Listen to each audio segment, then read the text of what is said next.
Alright everybody, welcome back to another video, and today we have Bingus here with his Dr.Hedo deck. Now, tell me, how exactly has this been performing for you? Alright, so Hasbullah here. It's a pretty good red leader. I don't really play red, it's not my primary color. But playing this deck has been a lot of fun. It is just aggro, like you're just turning sideways. There is not much for defense. You're an Earthling, a Scientist, Red Ribbon Army. There's just not much for you in the red department in terms of defense. You're not a Saiyan. You're not even an android. But what it doesn't have in defense, it makes up for in sheer offense. So the front side of the leader, it's super simple. When it attacks, it just checks top 5 and adds any red ribbon army card from your the top 5 to your hand, and you shuffle. And then the awaken condition, if your life is at 4 or less, or you have one each of Gamma 1 SH and Gamma 2 SH in play, you draw 2 cards and flip them over and take down to 6. Backside is sort of where like the bulk of the leader shines. Permanent says during your turn, your Gamma 1s and Gamma 2s with energy costs of 2 have barrier. So now you have defense on your turn to protect your aggressive plays, while also That's fine. I drew a blank. It just gives you like a ton of versatility, makes sure that your board's safe, allows you to leave bodies in active mode very safely, because you never have to worry about them getting interacted with. The only thing that snipes through barrier easily is like yellow. But, like, yellow eats this deck's playstyle for breakfast anyway, because this deck doesn't have any way to play through floodgates. And how have you performed with this deck so far? Have you topped any locals with it? I got second place at the first local I played it with. I lost to Fortune Teller Baba. He's a really good player. You should check out his deck profile. I can't imagine there's any other Fortune Teller Baba deck profiles around. But the other effects of the leader are, if you discard a Red Ribbon Army card from your hand, when a Gamma 2 attacks, you draw 2 cards. So the leader becomes uninteractable on the backside, where you don't ever have to swing with this leader or commit any of its individual resources. You don't have to walk into release from evils, anything like that. The leader functions solely off your board and not off itself. The activate main says choose a Gamma 1 SH card with a cost of 3 or less, switch to active mode. You'll see why that comes into play so much as we go through the main deck. Okay, that's all for the leader? Yep. Alrighty, let's get on to the main deck. Alright, so first we have 4 copies of Dr.Hedo, a Heroic Brain. It's your 1-drop searcher, top 5 for a Red Ribbon Army.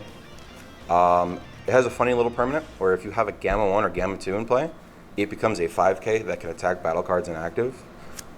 This has very fringe use, but it can come up sometimes, because if your opponent decides to token negate you without knowing what your board does, you can put a lot of pressure on the token and force them to commit a card if they want to keep the block up that bad. It's fine. It's a 1-drop. The deck has to play a lot of 1-drops for my spicy tech. Up next, you have 4 copies of Magenta, Path to Wish Fulfillment. It's a cantrip, and when you combo it, if your leader is a red ribbon army, it's Champa. You play it because it's Champa. You need 4 because of your laboratory, but like, what's wrong with playing a Champa cantrip? Up next, you have your 2-drop, your Dr.Hedo, Heroism and Aesthetics. So he doesn't really do anything on his own, but for 1 energy, if your leader's a red Dr.Hedo and you have a red Z extra in your battle area, he summons a Gamma 1 or Gamma 2 from your deck with 15k or less power, with an energy cost less than or equal to your energy. And that's really good because it lets you still awaken if you miss Gamma 2. A lot of your turn 2 play hitches on you playing the Z extra, and the Z extra will give you your Gamma 1, then you just tap 1 for the Gamma 2. If you can't find the Gamma 2, this is really good. You just have to make sure you stick a battle. Then we'll go into the Gammas now. We have 4 copies of Gamma 1, a new hero created by Dr.Hedo, and 4 copies of Gamma 2, a new hero created by Dr.Hedo. So Gamma 1 has Deflect, and when it attacks, it uses a red ribbon army with 5k combo power from your drop in a combo. And when it is switched to active mode by a Dr.Hedo card skill, you choose an opponent's battle card. It and this card gain minus 5k for the turn. So a lot of something I didn't know when I was testing the deck is that it actually does grant itself the minus 5k as well. and the other Gamma 1 does the same thing. So it does decrease the offensive capabilities of this deck early on, because you're losing the potential 15k swing here, but it is a small price to pay for a free play body return.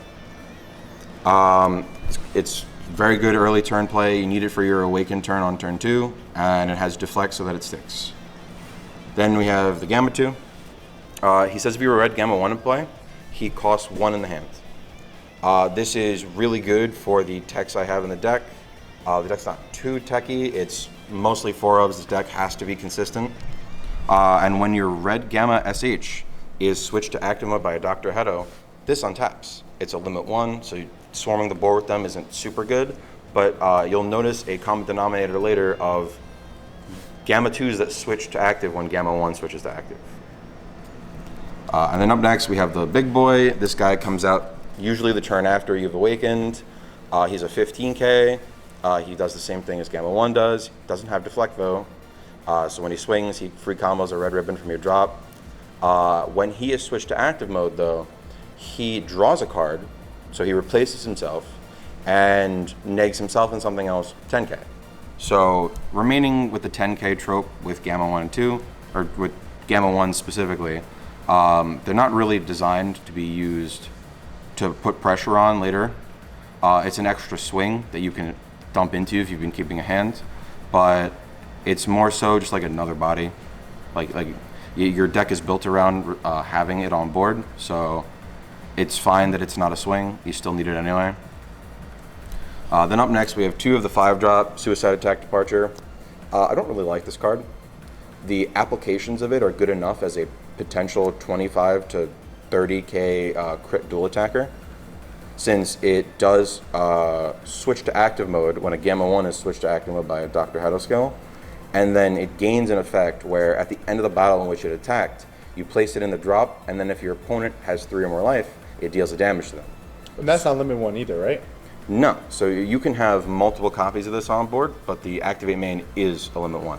So if you can keep multiple copies of it on board, possibly getting floodgated and whatnot, you can threaten a lot of damage from a very high life total. So when this restands and you swing again, you're just going to deal another damage if they're just higher up there. If they're at 3 or more life, they either deal with the card in the activate battle step, or the auto will trigger and it will deal damage to them. So very good. Then we have your super rare for the deck. This card is pretty much the backbone of the deck and a backbone of red for the future. Gamma 1 to Gamma 2 Hero's Mission. When it's played, you choose a red ribbon card, and it gains 5,000 power for the turn. So it beans a red ribbon card. In this deck, that's most of your deck, if not all of it. It has the auto that all of them do, where when a Gamma 1 is switched to active, it untaps as well. And as an activate battle, if my leader's red and either player has 3 or more energy, I draw a card, I play this card from my hand, and I give a red card 10k for the battle. So it's like in this deck, it's just like a more broken UI Realm of the Gods Ultra Instinct, because that one's not attached to a body. But this does draw you the card and provide the 15, 5 of that being Senzu Bean. Probably one of the best cards in the deck. The problem mostly that I've run into with it is that when you commit it during the battle step, it doesn't have barrier since it's a 5-drop. So people will prey on it. So you, giving the Senzu Bean effect to itself is not usually the wisest thing you can do. And then to wrap things up, we have Cellmax Return of Despair. So 8-drop Cellmax, it's fine. You know, I would probably be playing Champak Broly over it in mass if I had the playset. I only have one, but it's a 1 mana 25k if your lead is red and your opponent has 3 more energy. When it attacks or activates Blanker, the auto triggers and it immediately switches itself to active mode. And at the end of that battle, it gets minus 15k power. The second auto says, when this card is KO'd or removed from the battle area by a skill, you choose something on your one of your opponent's battle cards and give it minus 30k power for the turn. It's pretty strong. Yeah, it means that it is a problem that can only be dealt with by resting it. If you snipe it immediately, it'll take a body off your board as a trade unless they all have a barrier. And if you leave it to its own devices, it's a blocker or more swings that also will nuke something eventually because it says removed by a skill. So negging itself to 0 will trigger that effect. It's fine. Like, it's a red ribbon, so it's searchable, and that's why I play it so much. You charge it early on, but like later on, it does come up a lot. It's just like some of the rare defense that this deck has. Up next is one of my favorite additions to the deck. It is 4 Gogeta Powers Connection. So it's a good unison. Like, it's just the good unison in red that you can play on 2.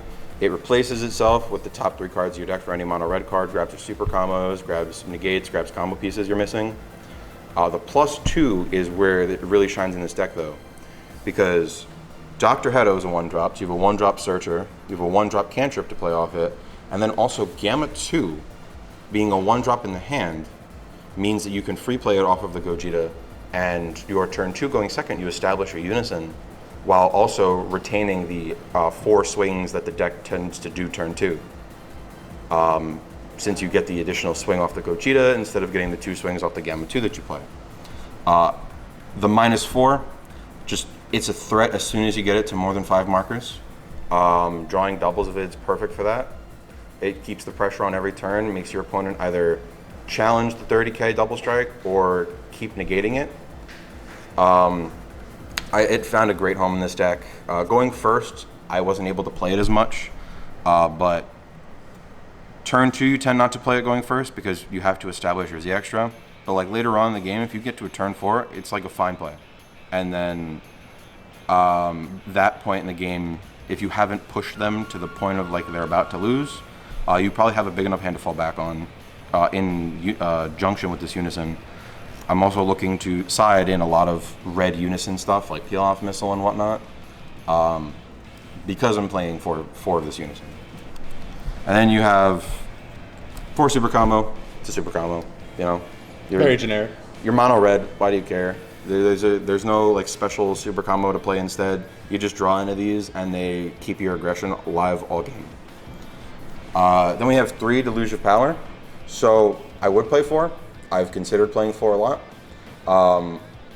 In a deck so specifically focused on battle card swings, you want as much bang for your buck as you can get. And your draw power is plentiful but limited.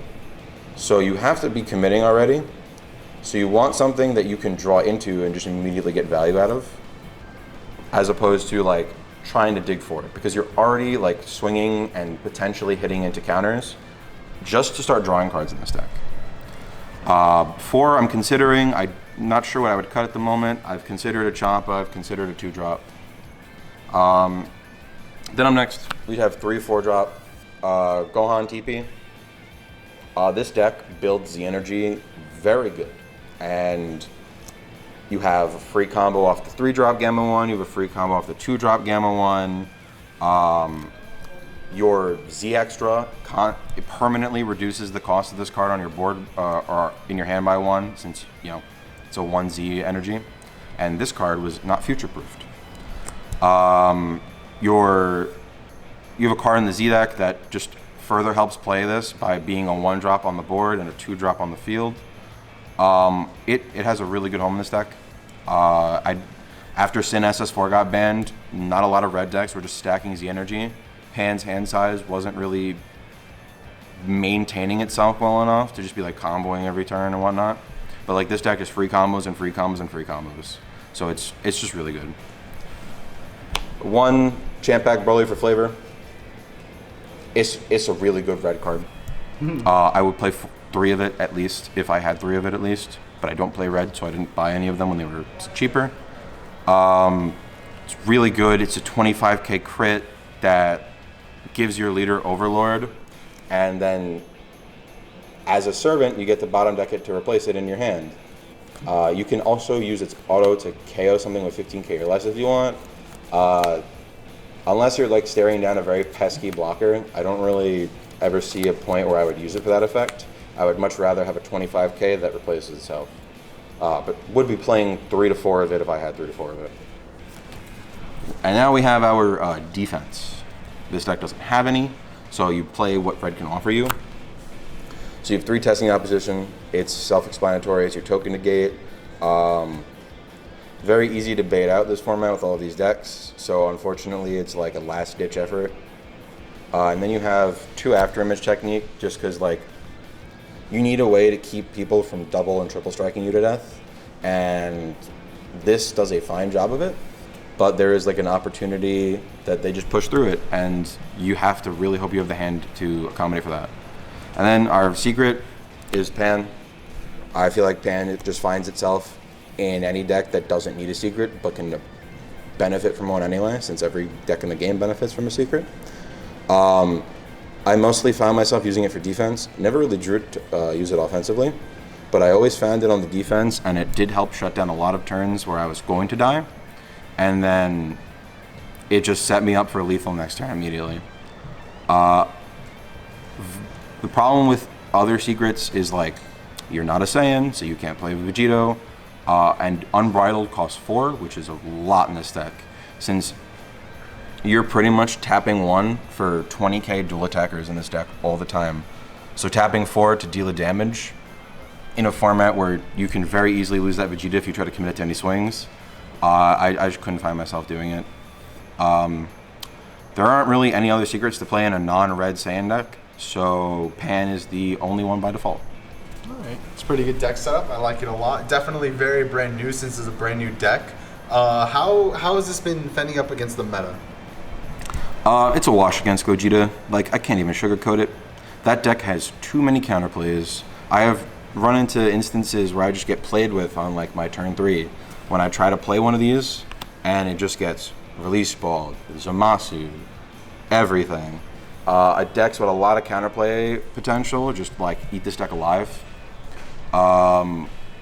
With a side deck, this deck fares better against Floodgates, so the issues of like A17 Floodgate are not really there.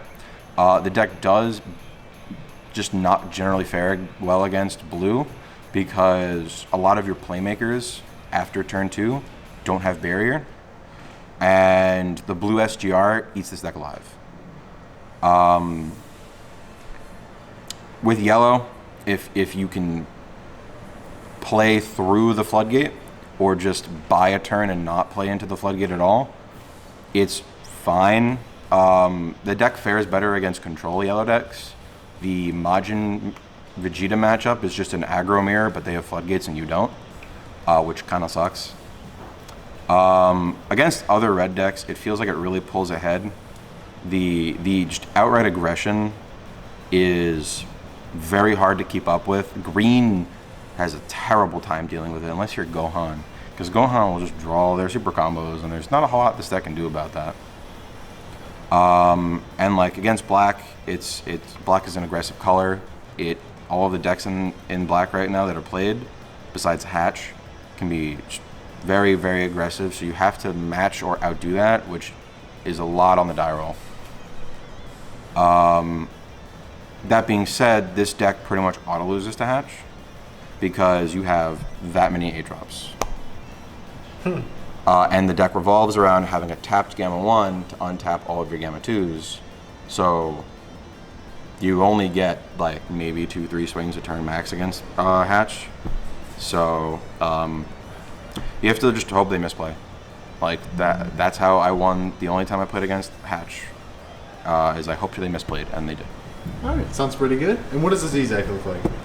Z-Deck is a whole lot of 2-ofs, I guess, to put it simply.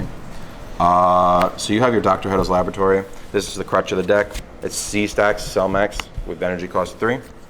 The activate main, limit 1, if your leaders are red ribbon army, and wow, that's it. You play up to 1 Gamma 1 with an energy cost less than or equal to your energy in rest mode. So it kicks off the deck, free plays a Gamma 1 every turn. Your leader is going to untap that Gamma 1 and untap your whole board as a result. You've seen how many Gamma 2 cards in the deck untap when Gamma 1 untaps. It sort of just, the deck's playstyle is built around resolving this card. The second effect, you tap 1. If you have 4 more energy and you discard a red magenta, you can play the Cell Max from underneath this and then remove this card from the game. So that's your big finisher. Like, you don't want to play this, you don't want to do that unless you absolutely know you're killing them that turn. because losing the free Gamma 1 every turn cripples this deck's aggression like it's nobody's business, because now you're tapping 2 or 3 energy just to start every turn. But the Sal Max itself is a pretty good card. It's a barrier blocker, and when it attacks, you neg something 15k.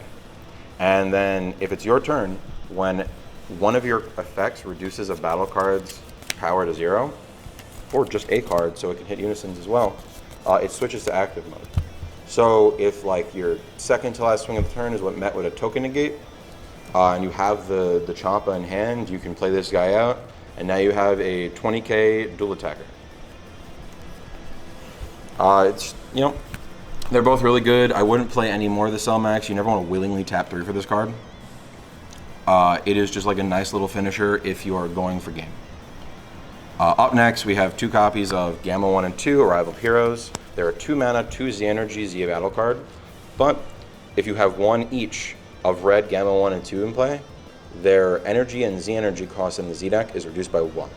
So you have another 1 mana, 1 Z energy, 15k. If you have 3 or more energy, their permanent gives all Gamma 1 and Gamma 2s 5k. Wow. So on your turn, you play this and your board is now 20k. 1 Senzu Bean is no longer enough. And then when your red Gamma 1 switches to active mode, this guy switches to active mode and grants itself double strike for the turn. So it's definitely a pain for most decks that do not have floodgates, or just decks that do have floodgates and not in the hand, and you just restand 4 cards. Yes, especially this one. This one's very important to get out on turn 3, because as a 2-drop, it has barrier. So you can pressure a lot of 15k barrier swings at them. 20k is if this is on the board on your turn 3, which is, you know, if you're not playing blue, if you don't have Senzu Bean, it's a lot to deal with those nonstop. All right, so as I said, this is just generally good, like 1 mana, 20k. Makes your whole board 20ks at the bare minimum. Makes the 5-drop a 30k, which is why I still play it at all, because pressuring with a 30k dual attack crit that will guarantee deal damage if it stays on the board is a lot to deal with. And if you aren't equipped for it, if you don't have any activate battle removal, it's just like a massive problem. It's going to eat a lot of negates, which is sort of its function. Then we just play 2 rush attack.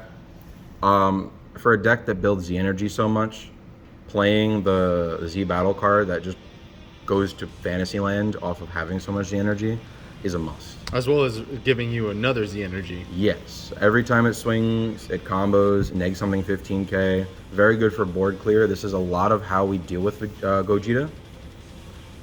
Because your Gohan will neg it 15 or 20k. And then if it's the 8th drop and not the secret rare, this will guarantee negate that remaining 15. An absolute dumb card. And then the last card in the Z deck was Defender of Life. This card has never come up. The deck is far too aggressive to be stuck with somebody at 4 more life. And you only really play Raditz as your Saiyan to give it barrier. So if you haven't seen super combos every game, it's just a very flimsy 20k double strike that requires a lot of your Z energy commitment that could just be going towards rush attack plays later on. Any cards you've been thinking about to switch it out with? I gotta put in another Gamma 2 so that I have one to play every turn, since people prioritize outing the Z battle card as soon as your turn passes. Or I would just play like another rush attack. I've never needed like a surmounting the impossible, because the deck flips so easily. And there's no other really generic Z battle cards that I could figure myself playing anytime soon, other than just more aggro. All right, sounds good. And do you plan on keeping this deck and definitely trying to improve it along the way, or was this kind of just like a little pet project? I love Gamma 1 and 2. They are my probably favorite androids at this point, if not favorite characters in Dragon Ball. And I got put into the game on Gamma 1 and 2, but it was broken, so it got banned. So originally this was a pet project because I just wanted to play a leader that would just give me Gamma 1 and 2. But the deck's like surprising efficiency of being aggressive was very happy for me. Like I was a very pleasant surprise. I think with a little bit more support, this deck can be very problematic. What I would like to see this deck get is like a counterplay, maybe attached to the Gamma name, because as it stands, you don't really have any way to interact with the opponent if you don't keep energy open in a deck dedicated to tapping out because each energy you tap for in this deck is just like two or three more swings. But the deck has no way to interact with floodgates. It has no way to interact with oppressive bodies that come on the board, besides trying to neg them out with just generic red tools. And I think a bit of defense would go a long way. It doesn't have to be anything flashy. But overall, it's definitely a deck that I'm looking to hold on to for the future, because I just think a little bit of support is all it needs. It didn't get a TP. Sal Max got a TP and Pan got a TP, but this deck did not get a TP. Happy that they're not doing the TPs are necessary for the deck to function thing anymore, but not happy that they like left the deck in the box and expected it to just work. It does work, but like its applications are very limited. If you're in a room with yellow, probably not playing it. But I have a blast playing it. It's fun to play. How fun it is to play against, no one else I know plays Dr.Hedo. But I know being behind this deck is a good time. All right, that's very good. Well, thank you very much for giving us the time to go over your deck. Very interesting. I've definitely fought it a couple times, and it can be pretty annoying. But nonetheless, thank you guys for watching this video. Francis, do you have any shout-outs? Probably shout out to Flashfire94. You know, I just did a Gogeta profile on his account. Everybody should check that one out. Great guy, very good player, and his content is great. So if you're here, check him out, and if you're over on Flashfire94's channel, you should come back here anyway. I'll leave a link to Flashfire's video. Hopefully the Gogeta deck profile will be up soon. But like I said, thank you very much, Francis. Thank you guys for watching the video, and I'll see you guys in the next one. Bye-bye.